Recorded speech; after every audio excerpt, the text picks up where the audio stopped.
I feel an affinity to timber and wood and to trees, and then it goes on to other things. So timber is, I suppose, a passion.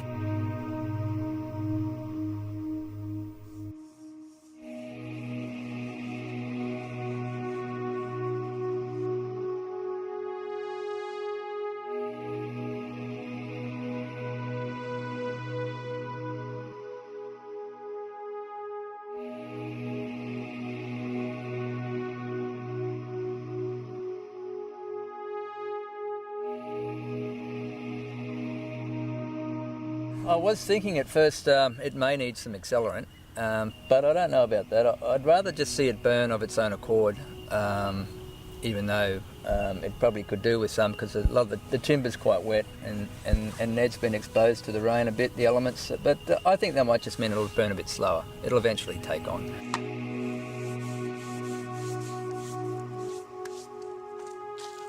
You know, Australia doesn't have a lot of iconic heroes, and even Ned being, you know, so long ago now, it still stands up really strongly in the psyche of Australia. And he does represent, to a large degree, the underdog, the battler, the person that's against all the circumstances in their life. They have a go, and it doesn't work out well for them.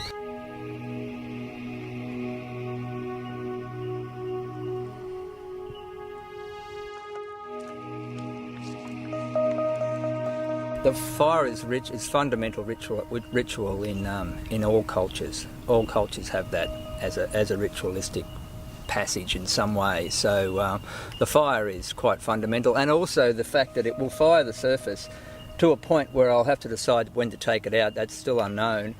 That'll be enough, and then it'll be glowing and on fire, and then I'll have to put it out at some stage. So that then sets the finish for the work. That will be its completed finish.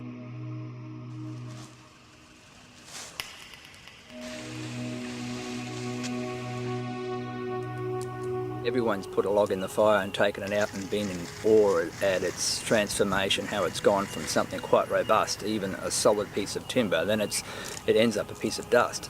But in that process, all these elements, all these things happen to it with the heat. It changes its surface, and then it becomes quite interesting and beautiful when it is in that state, and it's constantly changing. Hence, you know, the fire gazing that we all sort of seem to have within us. Once someone lights a fire, you can't help but be captured by its beauty and its power and its heat and it's an enigmatic energy.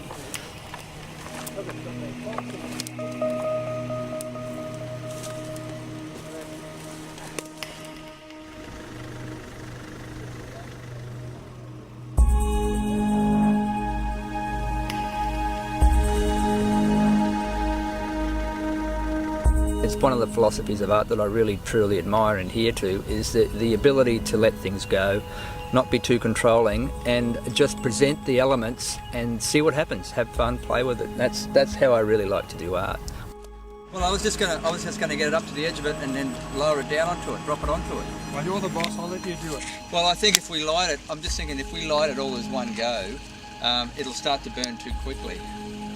And then it'll get consumed by the fire. I don't think you realise how quickly this is going to go, because it's only sticks. It will, but I didn't want it to be consumed immediately by the fire. I wanted to put it on once the fire was at a certain state.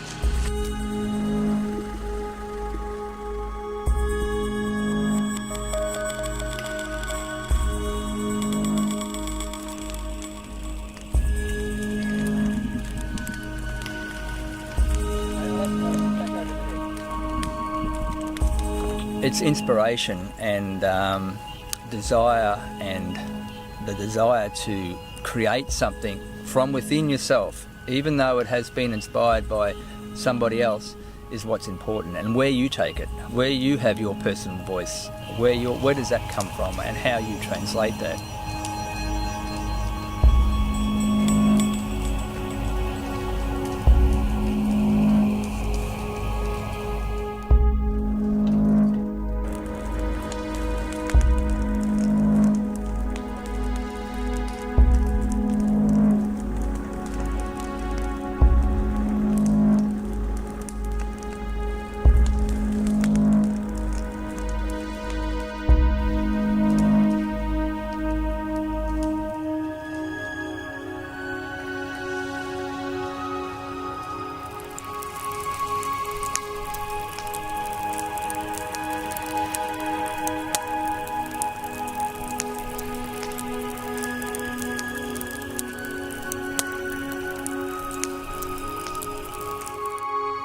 And sometimes even explaining to people, you can see them sort of looking at you inquisitively, going, what is he talking about? Why is he doing this? And it is a bit like the mountain, you know, why do you climb the mountain? It's because it's there. And why do you make this thing? Because you can.